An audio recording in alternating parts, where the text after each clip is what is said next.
Section 7.7, Approximate Integration. As we've done previously, we have the midpoint rule to approximate integrals by taking a finite sum where our sample points are chosen in the middle of each rectangle. So we can just review that quickly. The integral is approximated using this sum, where our sample points are x1 bar, x2 bar, and so on.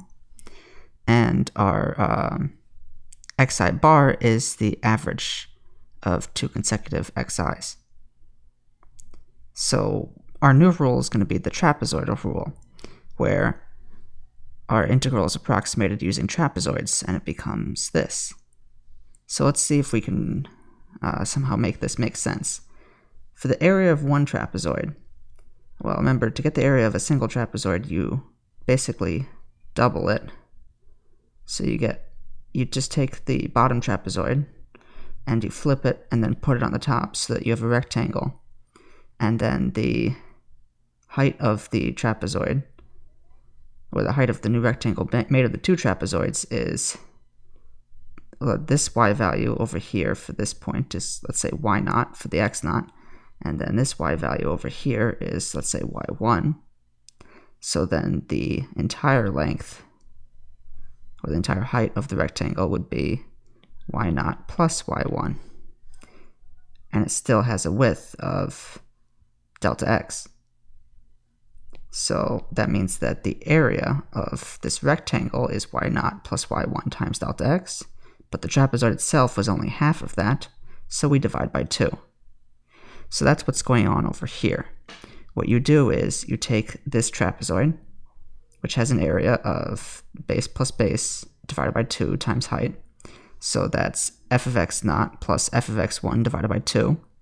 And then the next one is f of x1 plus f of x2 divided by 2. And the next one's f of x2 plus f of x3 divided by 2. So you can see what happens is you've got f of x naught plus f of x1 for the first trapezoid, but then for the second trapezoid you've got f of x1 plus f of x2.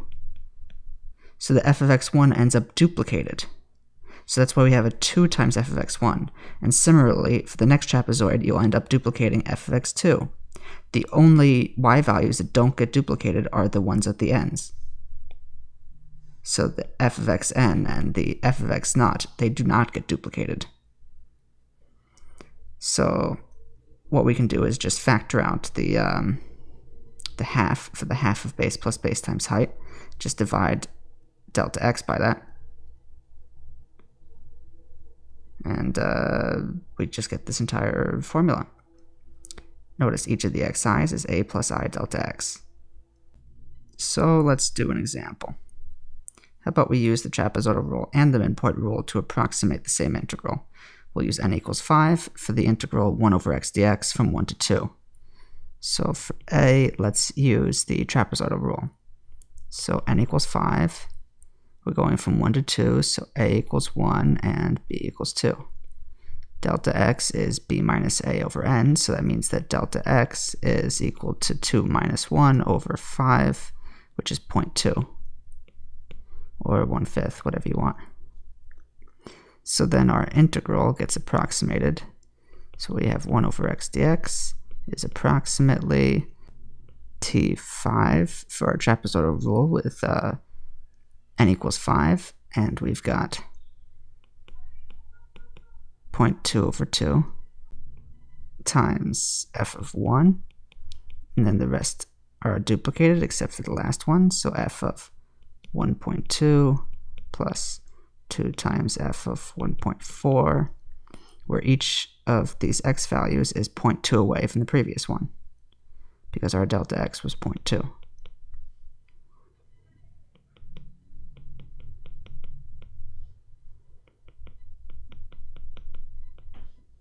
Okay, and our last one is 2.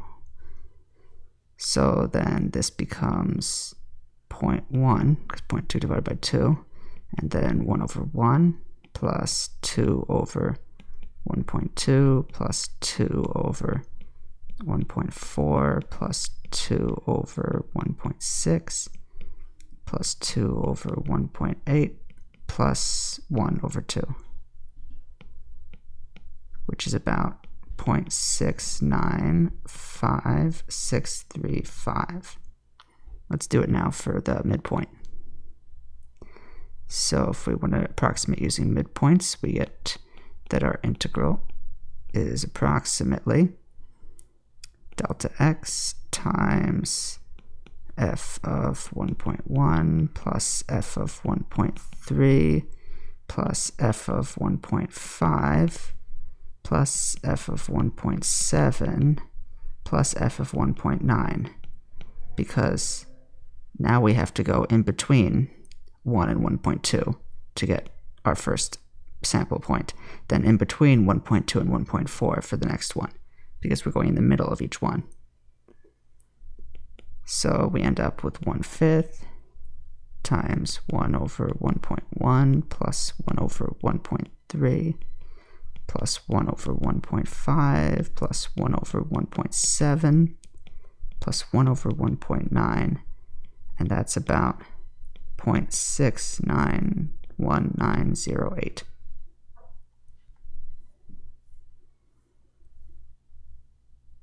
So it would be really great to know how bad or how good our estimates are, how far off we are. So it turns out we can do this using some error bounds. The error bounds are not so easy to prove, so we're not going to prove them. We're just going to kind of take them for granted. However, it should make a little bit of sense that the error bounds should depend on the second derivative, because the second derivative measures how curvy a graph is. And the more curvy it is, then the worse of an approximation we're going to have, the more error we're going to have. So what we do is we find some sort of bound on the curviness by finding a bound on our second derivative. So we're saying that if we have the second derivative always less than or equal to some number for the interval that we're integrating over, then we can plug that number in and we can see that the error will always be less than this number for trapezoids and less than this number for midpoints. So let's do an example by seeing how large we should take n in order to guarantee that the trapezoidal and midpoint rule approximations are accurate to within 0.0001. So in this case, f of x is equal to 1 over x. And that means that the derivative, f prime, is equal to minus 1 over x squared. So the second derivative is equal to 2 over x cubed. So remember, we're looking at this from 1 to 2, because we're integrating from 1 to 2. So that means that 1 over x will always be less than or equal to 1. So using that fact, we can look at the second derivative and see that the absolute value of the second derivative, which is equal to the absolute value of 2 over x cubed, will always be less than or equal to 2 over 1 cubed, because it's always less than or equal to 2 times 1 over x cubed, and 1 over x is always less than or equal to 1. So this is just 2. So this tells us we should choose k to be equal to 2, because then the second derivative, when we take the absolute value, will always be less than or equal to k. So now let's plug in. We've got a equals 1 and b equals 2. So our error for the trapezoidal sum is going to be less than or equal to this guy. We plug in k equals 2. We plug in b equals 2 and a equals 1. And we cube that. And then we divide by 12 times n squared. We want this to be less than 0.0001. So let's solve for n. If we multiply both sides by n squared and divide by 12, and divide by 0.0001, we get that n squared is greater than 2 over 12 times 0.0001. So that means that n is going to be greater than 1 over square root of 0.0006. We just multiply 12 times 0.001 to get 0.0006 and then take the square root. So that's about 40 0.8. So in order to be on the safe side, it looks like we should take n to be equal to 41 for our trapezoidal rule to guarantee that the error will be less than that amount.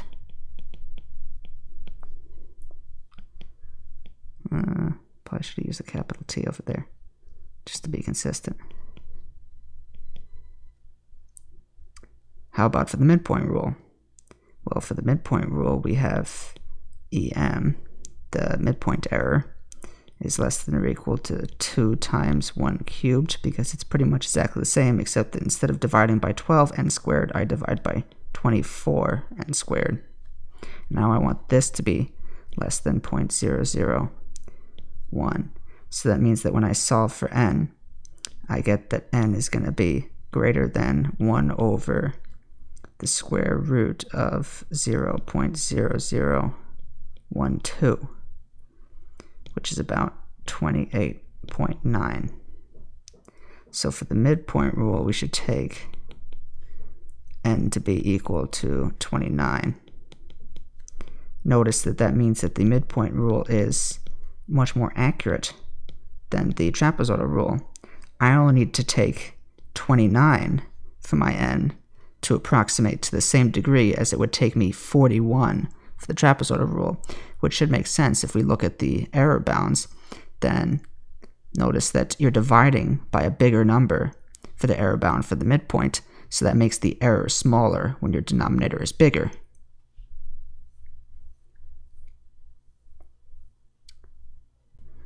Well, because we know that the midpoint rule is more accurate in general, how about we use that to approximate the integral e to the x squared dx? Notice that e to the x squared dx, the integral, is extremely difficult to integrate. In fact, you just can't do it in terms of elementary functions at all. But it is integrable, and the integral is extremely useful with probability, so it would be great if we could at least approximate it. So let's take a equals 0, b equals 1, that's integrating from 0 to 1, and let's take n equals 10, because they told us to. So then we get that the integral from 0 to 1 of e to the x squared dx is approximately delta x times the midpoint. Well, the first point is 0, and then the second one is 0.1, so the midpoint in between would be 0.05.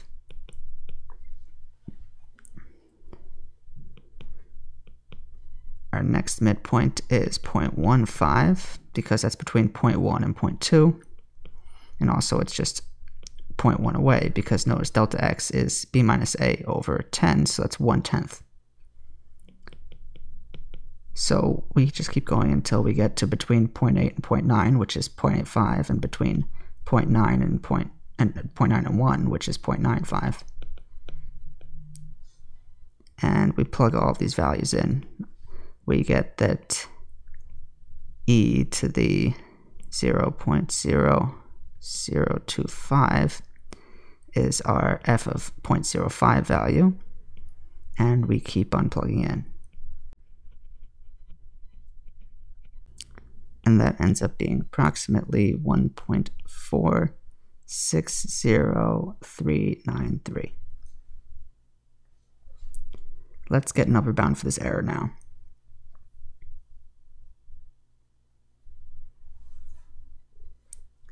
So f of x is e to the x squared.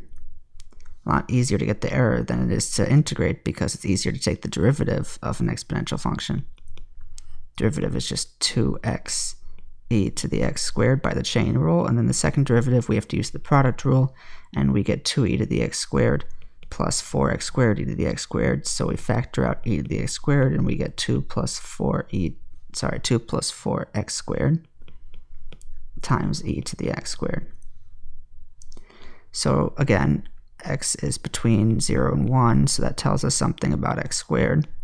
We know x squared must be less than or equal to 1. So that means that 0 is less than or equal to the second derivative, so I don't need absolute value, which is equal to 2 plus 4x squared times e to the x squared. And because we said x squared is less than or equal to 1, this must be less than or equal to 2 plus 4 times 1, which is 6, times e to the 1, which is e. So that means we should choose k to be equal to 6e.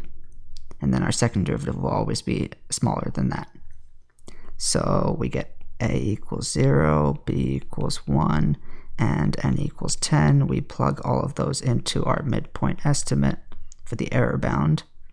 And we get that the error for that is less than or equal to 6 times e, which is k, times b minus a, which is 1, cubed, over 24 times n squared, which is, so it's 10 squared.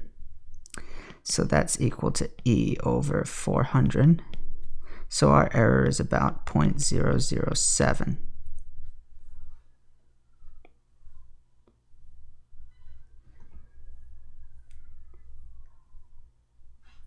Let's take a look at another approximation now.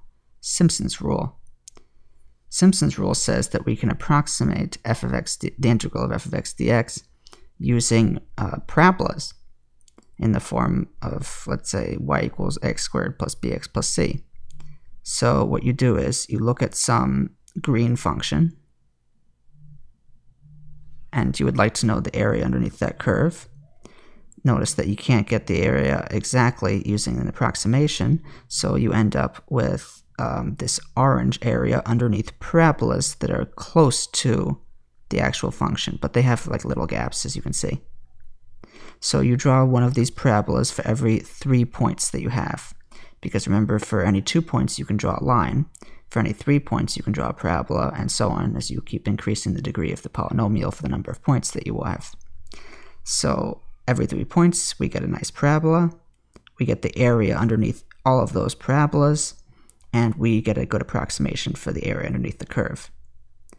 Notice that before, all of our estimates used points that were consecutive, so we went between 2 points and we either drew a rectangle.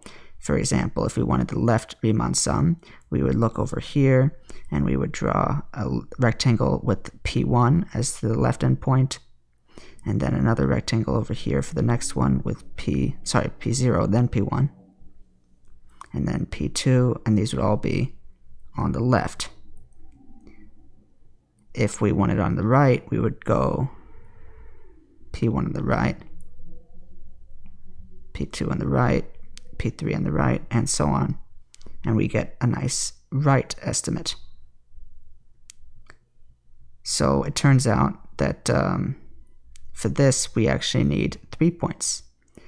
We need to go from an interval that's basically twice as long as our previous intervals. So it should make sense that we're only allowed to use Simpson's rule when n is even, because all of our intervals are now 3 points long, so they're twice as long as they were before. Let's see if we can make a little bit more sense of Simpson's rule, though. How about we try getting the area underneath a single one of these arbitrary parabolas? So in order to simplify our calculations a bit, how about I take this section of the curve that I want the area underneath that has this orange parabola, and how about I move it over so that it's touching the y-axis? Because obviously moving an area left or right is not going to affect the area at all. So I'll just take x1 and I'll move it over to 0. I'll take x2 and I'll just call it some h value away from 0. And then this will be minus h because it'll be symmetrical around 0. So then, how about p0 becomes the point minus h for the x value, and how about some y0? p1 can become 0 for the x value, and then y1. p2 will become h and y2. And I can let all of the other y values be y3, y4, y5, and so on. But I'm just looking at this one parabola for now. So the area underneath that one parabola should be the integral from minus h to h of ax squared plus bx, and I'll use capitals to be consistent, plus c for some constants a, b, and c. Okay, that means I can split this up. I can take the integral of ax squared plus c together, because ax squared plus c together is an even function, and it's around a symmetric interval, that means it's just 2 times the integral from 0 to h of ax squared plus c. This is equal to the integral from minus h to h of ax squared plus c. Then I just add the integral from minus h to h of bx. But that's an odd function. So an odd function around a symmetric integral just has an area of 0. It just has an integral of 0. So I could just add 0, or I could just, forget about it. So then let's do this integral. This will be 2 times the antiderivative, which is a times x cubed over 3 plus c times x. And we evaluate that from 0 to h.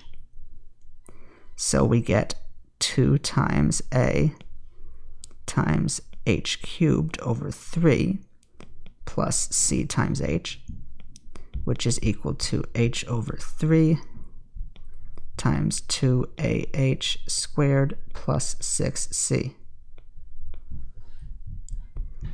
So now we have a formula for the area. Let's see if we can relate that using our y values over here.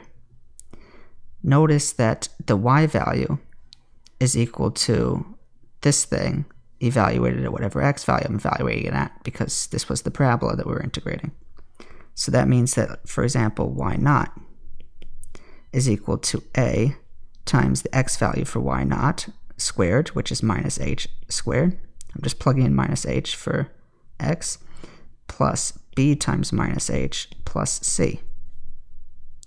And we can simplify that to a times h squared minus bh plus c. Then y1 is this one over here. So that's if I plug in 0 for x. So a times 0 squared is 0, b times 0 is 0, so we just have c, which should make sense. It's the y-intercept. So then y2 would be if I plugged in h. So I get a times h squared plus b times h plus c. So looking at this all together, I see that I want to get this area out of these y values. So I want to get 2 times a times h squared plus 6c. Well, if I take a times h squared minus bh plus c, and I add it to ah squared plus bh plus c, then notice the bh's cancel, and I'm just left with 2ah squared, because these guys add, and I get 2c if I add y naught plus y2. So I just need, so now I have 2ah squared plus 2c. I just need another 4c. So I'll just add 4c. I'll just add 4y1.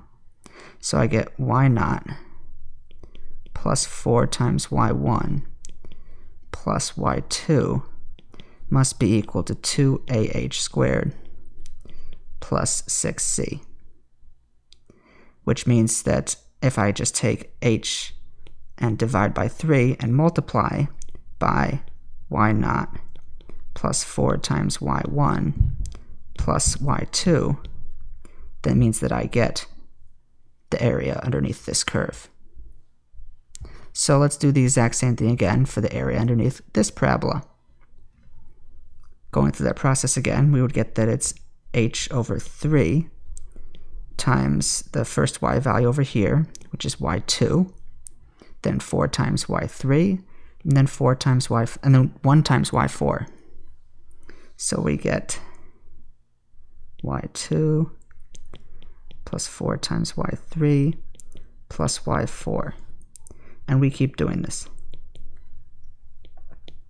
all the way until we get to the last parabola we have, which is going to have 3 points. So yn minus 2 plus 4 times yn minus 1 plus yn, because I want to stop at yn. Notice that we have a lot of points that are doubled here. The y2 over here is the same as the y2 over here. So I could factor out h over 3 and get that this is y naught plus 4y1 plus 2y2 plus 4y3 plus 2y4 and so on. They all double in the middle that aren't being multiplied by 4, except for this first and last point. It's a little bit similar to the trapezoidal rule. Notice also that h was our delta x. That's how far away we went from our x. So that means that returning to our definition for Simpson's rule, we now see why it makes sense that we have f of x naught, that was our y naught, plus 4 times y1, plus 2 times y2, plus 4 times y3, and so on. And y delta x gets divided by 3 because h was divided by 3. Let's use Simpson's rule with n equals 10 to approximate the integral that we approximated before. So our integral from 1 to 2 of 1 over x dx is approximately s10, which is approximately delta x over 3 times f of 1 plus 4 times f of 1.1 plus 2 times f of 1.2 plus 4 times f of 1.3, and so on, until we get to 2 times f of 1.8 plus 4 times f of 1.9 plus f of 2. So that's equal to 0.1 over 3 times 1 over 1 plus 4 over 1.1 plus 2 over 1.2 plus 4 over 1.3 plus 2 over 1.4 plus 4 over 1.5 plus 2 over 1.6. And that ends up being approximately 0.693150. So just for your edification, notice that the actual natural log of 2, if we'd use a calculator, is approximately 0.693147. When we did the trapezoidal rule, we got that it was approximately 0.693771. And for the midpoint rule, we got approximately 0.692835. So if we have 1 over x, we integrate that, we get the natural log of the absolute value. So natural log of 2 minus natural log of 1, well, natural log of 1 is 0, so it's equal to natural log of 2. So this is what we should get. Notice that with the trapezoidal rule, we get pretty far off. With the midpoint rule, we get a lot closer, and then with Simpson's rule, we get really close. We're only off by 3 millionths. Only over here at the end. So Simpson's rule is really good. It turns out that it's actually the weighted average of the trapezoidal rules and the midpoint rule. Trapezoidal rule and midpoint rule.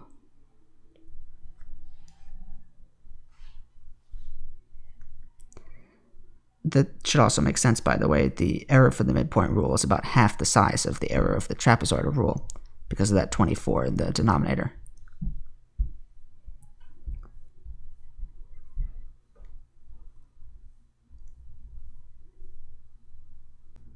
The figure shows data traffic on the link from the United States to Switch, the Swiss Academic and Research Network, on February 10th, 1998. D of t is the data throughput measured in megabits per second. By the way, notice that this is a lowercase b. 1 megabyte with an uppercase b is equal to 8 megabits with a lowercase b. It's not really relevant to this problem, but, just so you know. Let's use Simpson's rule to estimate the total amount of data transmitted on the link from midnight to noon on that day. So we have t in hours. We have megabits per second. So it looks like we're probably going to have to convert from hours to seconds to be consistent with megabits per second. Well, by the net change theorem, our total amount of data transmitted will be the integral of d of t dt from 0 hours to 12 hours, because we're going from midnight to noon. So that means that we're looking for the time at 12 hours in seconds. So that's 12 times 60 minutes times 60 seconds, which is 43,200 seconds.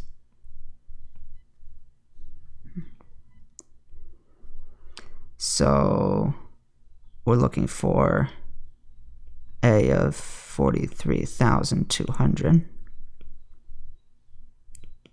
We'll let that be the integral from 0 to 43,200 of d of t dt. Actually, I'm going to move this a little bit because I'm probably going to end up needing the space.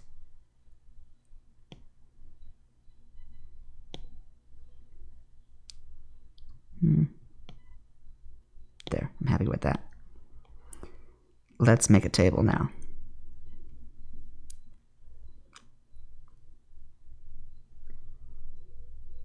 So let's put t in hours. We're going to have to convert that to t in seconds. And then we'll see what the corresponding value of d of t is. And to fit our table, let's duplicate that.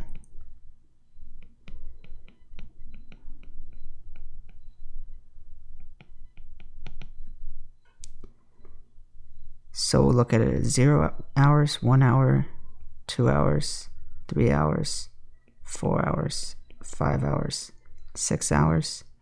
At 0 hours, it's 0 seconds. 1 hour, it's 3,600 seconds, and so on. We use our graph to estimate the dt values. So we could see that at 0 seconds, it's going to be about 3.2. Something like that. And we estimate the rest of them as well.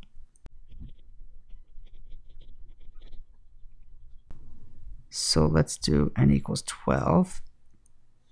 And that means that delta t is b minus a over 12. So that's 3,600 if we take 43,200 divided by 12. So we get that the integral from 0 to 43,200 of a of t dt is approximately delta t over 3 times d of 0 plus 4 times d of 3,600 plus 2 times d of 7,200, and so on, until we get to 4 times d of 39,600 plus d of 43,200. So that's approximately 3,600 over 3 times 3.2 plus 4 times 27, 4 times 2.7, plus 2 times 1.9, and computing all of that gives us an approximation of 143,880. So we could say that the data transmitted is about 144,000 megabits, or 144 gigabits.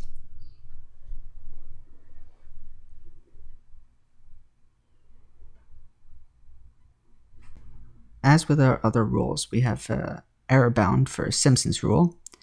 The error bound is slightly more complicated because it needs the fourth derivative now. Notice that Simpson's rule is so accurate that if you were to use it on a polynomial of degree 3 or less, then Simpson's rule, you could just approximate it exactly. You would get the exact value of the polynomial because you're just basically just integrating parabolas filling up that polynomial of degree 3 or less, which will fill it up perfectly. So that means that the error for a degree 3 or less polynomial should be 0. So if we were just to use the second derivative, then we would get an error that's not 0.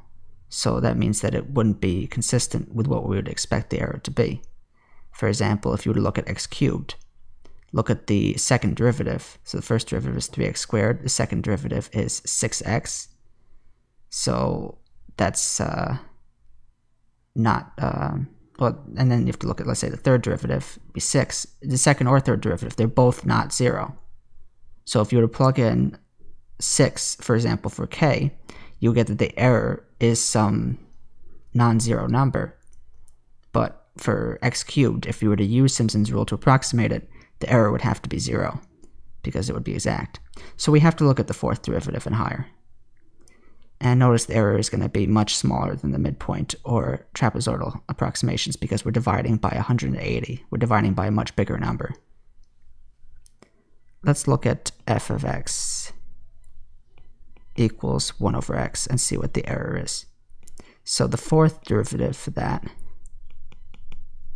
is 24 over x to the fifth. Since we're only looking at x values that are greater than or equal to 1, we know that 1 over x must always be less than or equal to 1 from 1 to 2. So that means that the fourth derivative, if we take the absolute value of it, which is equal to the absolute value of 24 over x to the fifth, must always be less than or equal to 24. So that means we should choose k equals 24 for our error bound. So we get the Simpson's error bound, ES, is less than or equal to 24 times b minus a, which is 1 to the fifth over 180 n to the fourth. We want this to be less than 0.0001. So as before, we solve for n to the fourth. We see that that's going to be greater than 24 over 180 times 0.0001, which means that n is greater than 1 over the fourth root of 0.00075, which is about 6.04. So that means that we should take n to be a little more than 6. We can't take n equals 7 because Simpson's rule requires an even number for n. So how about we take n equals 8?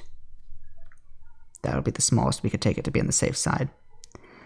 Notice that in our previous example, example 2, when we calculated the error, we saw that for trapezoids, we needed to take n equals 41 to get an error this good. For midpoints, we need to take n equals 29 for an error this good. So Simpson's rule is way easier to get. It's way easier to get accurate approximations with Simpson's rule by taking smaller values of n. It's a lot less work. You would have to take much higher values of n to get as good of an approximation using the other rules.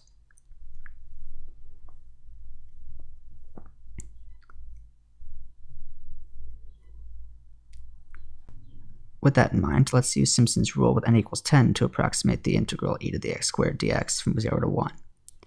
We expect this to be a much better approximation than we got before. So let's let n equal 10 and delta x equal 0.1, b minus a over n. And then we get that the integral from 0 to 1 of e to the x squared dx is approximately delta x over 3. And then we multiply by f of 0 plus 4 times f of 0.1 plus 2 times f of 0.2, and so on until we get to 2 times f of 0.8 plus 4 times f of 0.9 plus f of 1, our last parabola. And that becomes 0.1 over 3 times e to the 0 plus 4 times e to the 0.01. And then we approximate that. We get 1.462 0.681.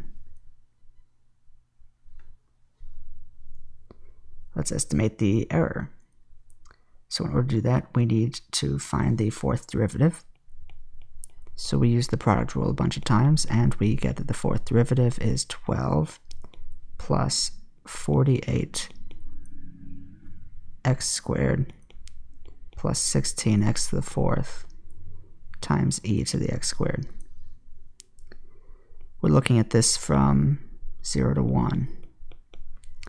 So that means that our function is always positive, and it's going to be less than or equal to 12 plus 48 times 1, which is just 48, plus 16 times 1 to the fourth, which is just 16, times e to the 1, which is just e. So that's 76e. So that means that that's what we should take k to be equal to. The fourth derivative will always be smaller than that from 0 to 1.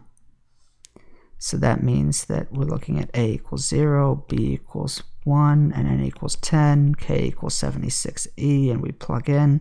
We get that the error estimate for Simpson's rule is less than or equal to k, which is 76 times, or 76e, times b minus a, which is 1 to the fifth, divided by 180, times n to the fourth, but n was 10, so it's 10 to the fourth, and that's approximately 0.000115.